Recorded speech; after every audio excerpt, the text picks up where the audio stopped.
Assalamualaikum warahmatullahi wabarakatuh. Tabi pun bertemu lagi dengan saya Iriana Febriza Wardani MPD, calon guru penggerak angkatan 6 SMA Negeri 1 Kota Bumi, Lampung Utara. Kali ini kita akan membahas tugas 1.4.A.9 aksi nyata modul 1.4 budaya positif. Selamat menyaksikan. Baiklah, bismillahirrahmanirrahim. Assalamualaikum warahmatullahi wabarakatuh. Kami pun puji syukur kita panjatkan kehadirat Allah Subhanahu wa Ta'ala, karena dengan nikmat sehatnya lah pada siang hari ini kita diberikan kesempatan untuk bisa hadir dalam pengibasan budaya positif aksi nyata CGP Angkatan 6 SMA Negeri 1 Kota Bumi, Lampung Utara. Salawat serta salam kita aturkan kepada junjungan kita Nabi besar Muhammad SAW. Mudah-mudahan kita mendapatkan syafaat beliau di yaumil akhir kelak. Bapak Ibu, terima kasih atas kehadirannya.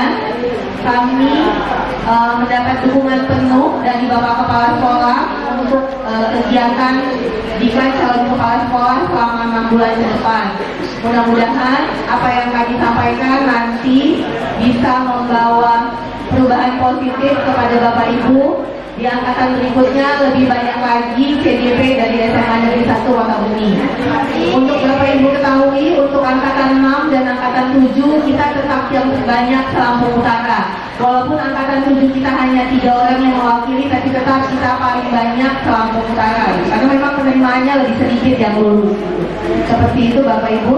Adapun kegiatan hari ini adalah sambutan Bapak Kepala SMA Negeri 1 Kota Bumi dilanjutkan dengan materi pengibasan yang akan disampaikan oleh kami CGP Angkatan 6. Dalam hal ini adalah Bapak Nurul Huda MPD, Ibu Ria Agustina SPD, Ibu Mariana Rizka, dan saya sendiri. Baiklah Bapak Ibu, kita mulai kegiatan kita ini dengan sama-sama mengucap lafaz basmalah. Yang pertama adalah sambutan Kepala SMA Negeri 1 Kota Bumi kepada Bapak Dr. Andes Haji Aruji Kartawinata, disilakan. Assalamualaikum warahmatullahi wabarakatuh. Yang saya hormati Bapak dan Ibu staf belajar dan staf administrasi sekolah SMA Negeri 1 Kota Bumi. Sesuai dengan apa yang disampaikan oleh Bu Iriana tadi, pembawa acara, bahwa pada kesempatan ini kita akan mengadakan pengimbasan budaya positif calon guru penggerak SMA Negeri 1 Kota Bumi. Sebelum kita memulai acara ini, ya, seperti yang disampaikan oleh Bu Iriana tadi, bahwa alhamdulillah SMA Negeri 1 Kota Bumi ini mendapatkan, ya, bukan mendapatkan, ya, berhasil, ya kan, kena atas perjuangan, bukan dikasih, bukan, berhasil di angkatan 6 ini masuk sebagai guru penggerak. Itu ada 5, ya kan, dan angkatan 7 ada 3, terbanyak di Lampung Utara. Nah, kita berterima kasih dan bersyukur, ini merupakan anugerah buat kita semua di SMA Negeri 1 Kota Bumi ini. Karena dengan adanya program ini, perubahan nyata yang paling terkini tentang program pendidikan sudah ada di SMA Negeri 1 Kota Bumi. Dengan adanya hadirnya calon-calon guru penggerak ini, dan bahkan kita sudah ada guru penggerak, karena program-program perubahan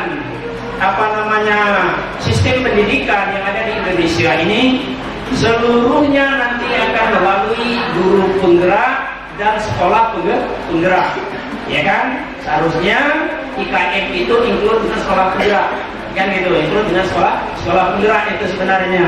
Nah, kenapa ada perubahan sistem dalam pembelajaran, ya kan? Nah, kita sudah punya pilot proyek yang untuk mengembangkan perubahan yang ada di SMA dari satu Kertabudi. Jadi kita bersyukur, ya kan? Bersyukur dengan rekan-rekan yang sudah berhasil tembus, ya, sebagai calon guru penggerak. Dan harapan saya, mari kawan-kawan yang belum sempat tembus kemarin dan yang belum sempat mencoba, ya kan? Kita sama-sama mencoba dan harus masuk sebagai guru penggerak. Yang walaupun saya lihat, ya, karena saya dimasukkan di dalam guru penggerak mereka, kadang-kadang yang suka semalam dia orang masih, ya kan? Dia orang masih nanyain tugas gitu. Yang sudah semalam kadang-kadang saya lihat masih nanyain tugas. Ya memang berat, kan gitu. Tapi ya itulah kalau kita mau berubah, ya kan? Kalau kita nggak mau berubah, ya nggak usah ikut susah-susah kita kan. Nah, jadi itulah kalau kita mau berubah, ya. Kalau diri kita mau berubah, SMA Negeri 1 mau berubah, mari yang belum masuk, ya, kita berusaha supaya masuk. Makanya kata saya, SMA Negeri 1 memberikan kesempatan support full kepada kawan-kawan yang mau, ya, menjadi untuk mencalonkan diri sebagai guru penggerak. Karena ya itu tadi inti daripada perubahan nanti, ya, inti daripada perubahan sistem pengajaran, sistem penilaian, ya, sistem pengajaran, sistem penilaian, sistem kurikulum kita itu nanti melalui guru-guru penggerak. Bahkan kita kan bintek sekarang kan sudah ditiadakan, ya kan? Karena nanti pemimbasan seperti inilah, pemimbasan inilah yang harus diharapkan untuk membuat perubahan dalam sistem pendidikan. Jadi ini yang pertama. Jadi kalau kita mau berubah, kita harus punya motivasi, ya kan? Dan memang sanggup susah kita. Yang belum masuk. Nah, seperti itu ya.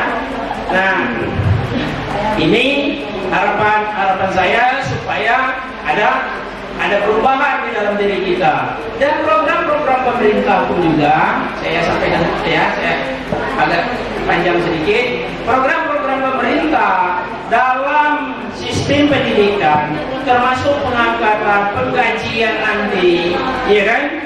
Penggajian nanti itu tidak menutup kemungkinan itu nanti akan berbasiskan guru penggerak, berbasiskan program yang ada oleh pemerintah. Pemerintah nggak mau sia-sia program yang sudah ada tetapi tidak mereka biayai.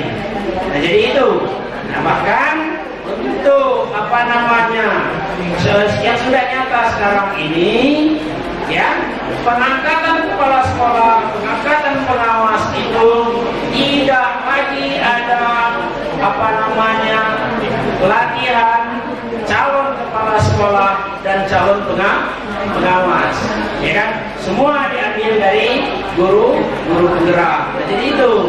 Nah, mumpung masih bisa, tolong, ya, rekan-rekan sekalian, ya, bisa mengikuti. Kecuali, ya kami ini walaupun masih mau, nggak punya kesempatan lagi. Itu pun juga karena sudah dibatasi umur, ya kan? Maksimal 50 tahun, ya kan? Lulus nggak bisa lagi ya tahun depan, ya. Nah, jadi itu ya. Nah, jadi seperti itu, ya kan? Dalam program guru penggerak. Dan pada kesempatan ini kita akan ada penjelasan, ya, bagaimana sebenarnya program-program, ya, yang ada dalam praktek mereka dalam sebagai calon guru penggerak. Nah, jadi itu saja yang bisa saya sampaikan. Lebih dan kurang saya mohon maaf. Saya akhiri dengan topik budaya. Assalamualaikum warahmatullahi wabarakatuh. Terima kasih Bapak Kepala SMA Negeri 1 Kota Bumi. Betul yang seperti beliau sampaikan bahwa program ini adalah program pemerintah yang tidak mungkin pemerintah sia-siakan ke depannya. Jadi kalau dulu kita melihat senior-senior kita itu portofolio waktu mereka mau sertifikasi, nanti ke sini PPG dan sebagainya, itu pun sama nanti program guru penggerak itu akan sama wajibnya, karena selain punya sertifikat pendidik yang kita dapat dari PPG, ada juga nanti kalau kita mau jabatan struktural dan sebagainya, kita harus punya SIM dari guru penggerak. Jadi saya juga sangat didukung teman-teman 5 lainnya dan 3 yang berikutnya. Jadi minimal saat menyatukan visi atau melakukan gerakan di sekolah, saya tidak sendiri seperti zaman Bu Neni yang sulit menyamakan visi, misi dan persepsi. Tapi kalau sekarang untuk bisa menyamakan visi, misi dan persepsi, kami punya 8 orang baru sekarang. Jadi mudah-mudahan nanti menular ke teman-teman yang lainnya. Kalau kalian lihat kami mengeluh, pasti tidak bohong, kami mengeluh gitu ya. Cuman kan kalau semuanya harus sehat dan bahagia gitu. Mudah-mudahan bisa bahagia sampai akhir. Baiklah, kami mulai pengibasan budaya positif aksi nyata CGP Angkatan 6 SMA Negeri 1 Kota Bumi Lampung Utara. Jadi Bapak Ibu, biasanya kalau di kelas biasanya kan anak-anak sulit untuk kita fokus dan memulai konsentrasi hanya pada kita. Kadang sibuk ngobrol, baru masuk dan sebagainya. Tugas kita adalah mengumpulkan nyawa mereka itu hanya untuk kita. Gitu. Jadi fokusnya hanya di kita. Jadi saya mau kasih contoh karena mungkin nggak begitu inovatif, tapi mudah-mudahan bisa nanti kalau saya kasihnya ini Bapak Ibu punya inovasi yang lebih baik lagi nantinya. Mohon berdiri Bapak Ibu. Kita ini sama-sama biar Bapak Ibu fokusnya hanya ke kami berempat, karena kemudian tadi sekarang dimulaikan, jadi nanti fokusnya kami berempat. Baiklah, kalau saya katakan Marina, tangan Bapak Ibu di depan sini Marina. Kalau saya katakan Benari, Bapak Ibu begini. Boleh? Kalau saya katakan Meriza, kalau Bapak Ibu begini. Kalau saya katakan Benari, begini.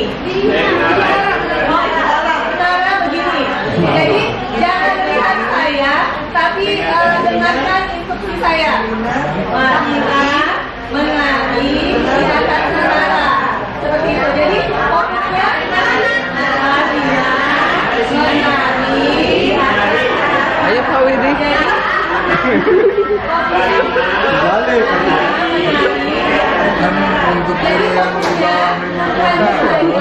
Tapi konsentrasi ke yang saya ucapkan, ya.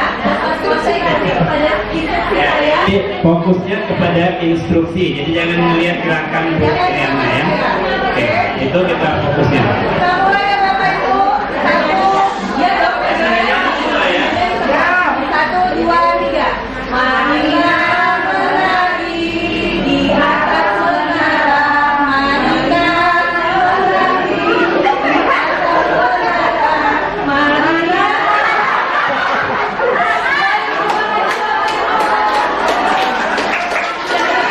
Saya kan sudah bilang fokusnya jangan ke gerakan saya, tapi kepada saya jadi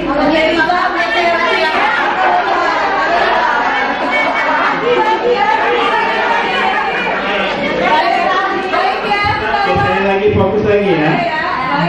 Marina menari di atas menara. Fokusnya adalah instruksi saya, bukan guru saya.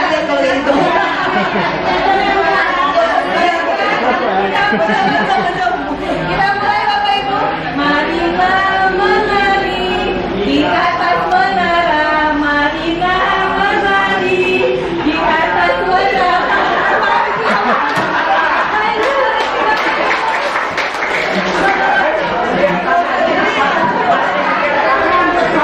Ternyata kawan-kawan belum konsentrasi tadi. Ya, jadi itu. Bapak Ibu, terima kasih Bapak Ibu dari MPD. Terima kasih. Baik, selanjutnya adalah motivasi perilaku manusia. Sebelum kita membahas apa yang dikemukakan Diana Bosen dalam bukunya, kita belajar dari pengertian motivasi terlebih dahulu. Apa itu motivasi? Motivasi adalah keinginan untuk melakukan sesuatu dan menentukan kemampuan bertindak untuk memuaskan kepentingan individu. Lalu kalau kita sudah bahas motivasinya, sekarang kita bahas perilakunya. Apa itu perilaku? Perilaku adalah aktivitas yang muncul karena adanya dorongan atau tujuan. Lalu, misalkan sebuah perilaku itu tidak harus dilandasi oleh sebuah motivasi. Bisa saja satu perilaku dilandasi oleh beberapa motivasi. Misalnya, ada siswa yang berperilaku datang tepat waktu. Saat dia datang tepat waktu, mungkin motivasinya adalah melatih dirinya untuk disiplin. Bisa saja seperti itu. Atau saat dia datang tepat waktu, motivasinya adalah jangan sampai kena hukuman atau kena poin. Jadi satu perilaku itu bisa saja didasari lebih dari satu motivasi. Bisa karena memang dia melatih dirinya untuk disiplin, atau dia datang dengan motivasi tidak mau kena hukuman. Seperti itu. Lalu Diana Gosen dalam bukunya Restructuring School Discipline menyatakan ada 3 alasan motivasi perilaku manusia. Di sini ada 3 alasan yang paling sering dilakukan siswa kenapa dia melakukan perilaku tersebut. Yang pertama adalah dia menghindari ketidaknyamanan atau hukuman. Lalu yang kedua, bisa saja siswa melakukannya karena ingin mendapat penghargaan atau pujian. Dan yang terakhir, motivasi siswa bisa saja karena memang dia ingin melatih dirinya yang memang untuk keinginan atau nilai-nilai yang dia yakini kebenarannya. Jadi 3 alasan itu biasanya yang memotivasi siswa. Baik, kita bahas yang pertama dulu adalah untuk menghindari ketidaknyamanan atau hukuman. Di antara 3 motivasi siswa itu, inilah motivasi yang paling rendah yang banyak dilakukan siswa. Di sini dikatakan ini adalah tingkat rendah dari motivasi perilaku manusia. Biasanya orang yang motivasi perilakunya untuk menghindari hukuman atau ketidaknyamanan akan bertanya siswa itu, kalau saya tidak melakukannya, hukuman apa yang akan sampai ke saya? Jadi di benaknya itu kalau saya melakukan itu hukumannya apa? Misalnya nih, kayak tadi kejadiannya adalah dia datang terlambat, tapi motivasinya adalah karena takut kena hukuman. Maka dalam Restructuring School Discipline ini adalah tingkatan yang paling rendah karena takut dihukum. Lalu misalnya dia datang terlambat kena poin. Ketidaknyamanan apa yang timbul? Ketidaknyamanannya adalah kalau poinnya sudah banyak, orang tuanya akan dipanggil. Saat orang tuanya dipanggil, tentu dia tidak nyaman. Jadi seperti itu. Ini adalah tingkatan yang paling rendah. Atau contoh lainnya adalah dia tidak mengerjakan tugas. Dia mau mengerjakan tugas, tapi apa sih motivasinya? Takut nilainya kecil. Kalau nilainya kecil, maka orang tuanya akan dipanggil gitu. Jadi itu yang menyebabkan ketidaknyamanan atau hukuman. Lalu yang kedua dikatakan dalam buku Diana Gosen adalah mengharapkan imbalan atau penghargaan. Imbalan atau penghargaan ini bisa biasanya bentuknya materi. Selama ini kita berpikir dengan memberikan materi, reward kepada siswa itu adalah motivasi baik untuk siswa. Ternyata tidak. Memberikan penghargaan merupakan material itu bukan motivasi yang baik untuk siswa, karena dia akan melakukannya karena mengharapkan sesuatu. Misalnya dia mau ranking di kelas karena nanti dia tahu nih imbalan dari orang tuanya, beli handphone baru, beli sepeda, dapat motor baru. Nah, motivasi seperti itu tidak baik untuk siswa karena dia akan melakukannya hanya karena mengharapkan hadiah berupa material. Atau misalnya dia ingin menjadi ketua OSIS bukan karena ingin dia mengaktualisasikan dirinya atau karena ingin membangun sekolah ini, bukan karena ingin terlihat keren di depan teman-temannya, ingin dipuji guru dan teman-temannya. Motivasi seperti itu adalah motivasi tingkat 2 karena ingin mendapatkan imbalan, pujian, penghargaan baik berupa material maupun verbal. Lalu yang ketiga adalah yang paling baik di antara yang lainnya adalah untuk menjadi orang yang siswa itu inginkan, harus menghargai dirinya sesuai dengan nilai-nilai yang dia yakini. Misalnya Zaki 12 IPA 2. Kenapa rajin masuk pusdiklat, latihan di sini? Karena dia tahu cita-citanya mau jadi atlet nasional gitu. Jadi dia melakukannya itu memang karena motivasi dirinya. Terlepas dari mungkin kegiatan akademiknya yang harus kejar-kejaran ya, tapi dia tahu tujuannya untuk latihan terus masuk poprov, pusdiklat itu karena dia tahu goalsnya adalah dia mau jadi atlet nasional. Itulah motivasi internal yang paling baik di tingkat 3 motivasi tadi, seperti itu Bapak Ibu. Lalu ada hal-hal yang bisa menimbulkan motivasi intrinsik pada siswa. Yang pertama adanya kebutuhan.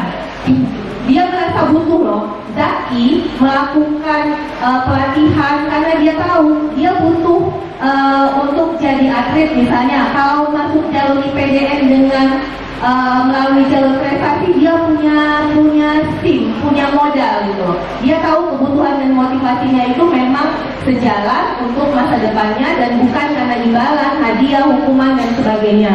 Bisa juga karena pengetahuan sebagai kemajuan diri yang seperti saya bilang tadi. Jadi kalau masuk di PDN mau lewat jalur akademik, saya mungkin nggak mampu kata Zaki, tapi saya mampu lewat jalur olahraga. Jadi yang seperti itu udah orientasinya ke depan, motivasinya adalah motivasi kuat dalam dirinya, tidak terpengaruh ada hukuman, tidak terpengaruh akan ujian seperti itu.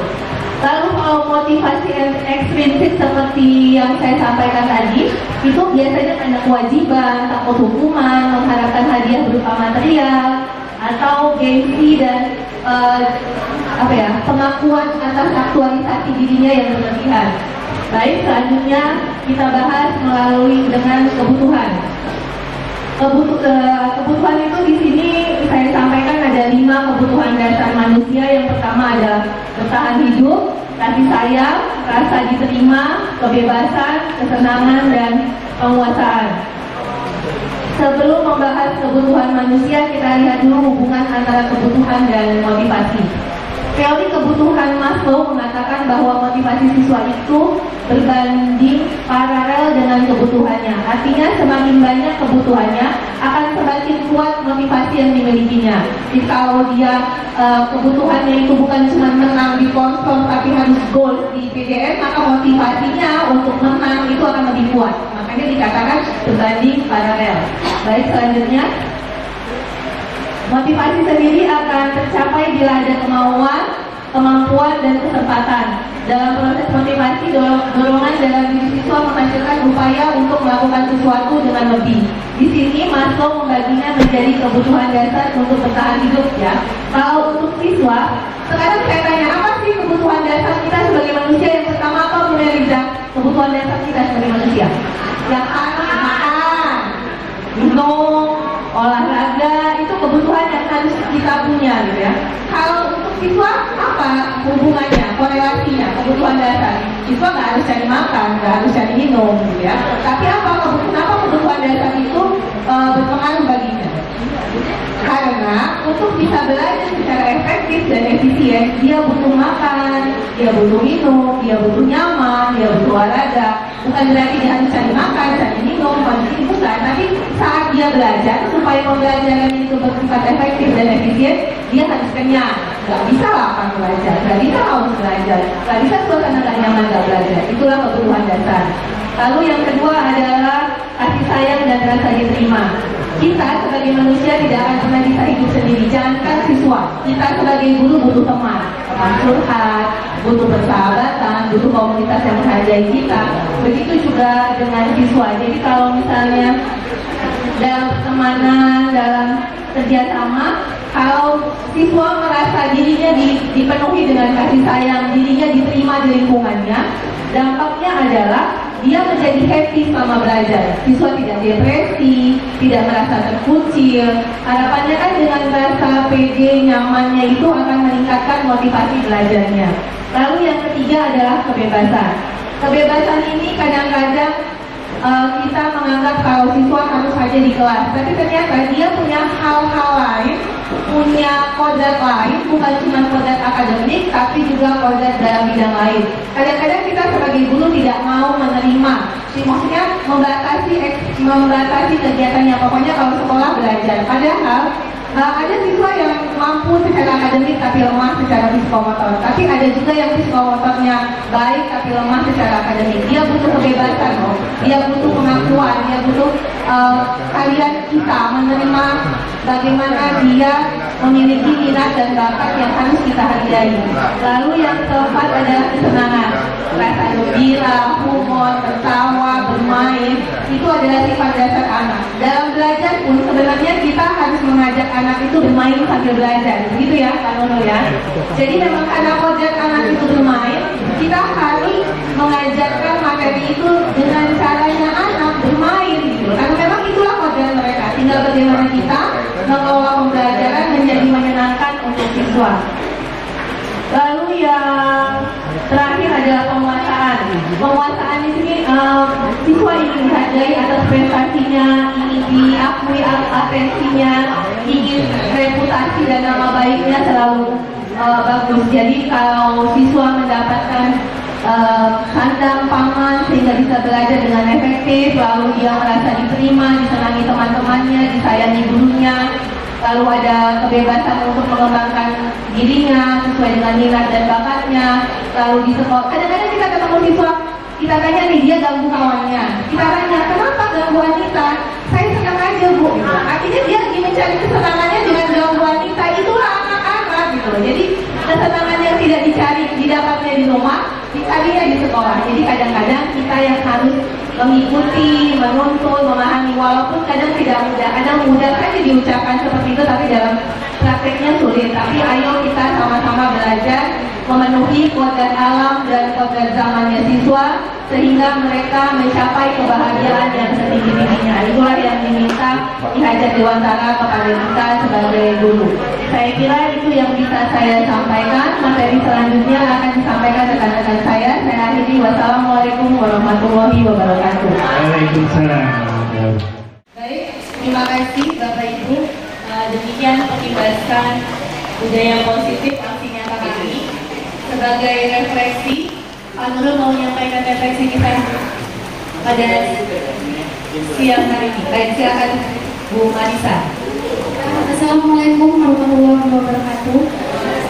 Di sini saya akan menyimpulkan tentang materi kita tentang aksi nyata kami di sini.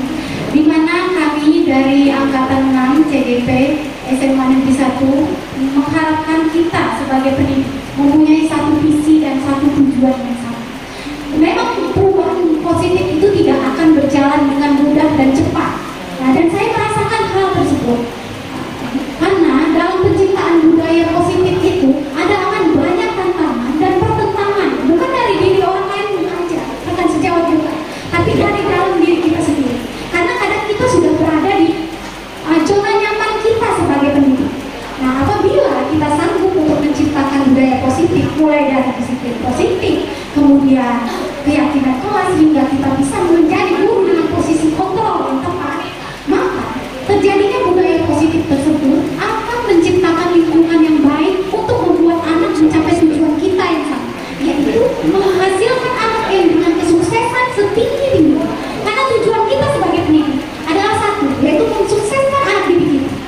Jadi tidak ada yang salah dengan kurikulum mereka, hanya misi saja kita yang berbeda atau pandangan anak. Memerdekakan anak belajar itu bukan berarti melepas kontrolkan mereka atau membuat mereka terbebas dari aturan atau konsekuensi. Tapi kita berkolaborasi dengan rekan kita, anak-anak didik kita untuk sama-sama menghasilkan tujuan yang sama, yaitu menghasilkan kesuksesan bagi anak didik kita. Sekian dari kami, semoga nanti ke depannya kita bisa menggerakkan sekolah kita menjadi sekolah yang lebih dapat menimbulkan budaya positif bagi anak didik kita. Sekian dari kami. Assalamualaikum warahmatullahi wabarakatuh. Baik, terima kasih kepada rekan sejawat yang sudah hadir. Semoga apa yang kami sampaikan tidak hanya pengibasan untuk hari ini saja, tapi ke depannya ayo maju bersama jadi guru penggerak pada angkatan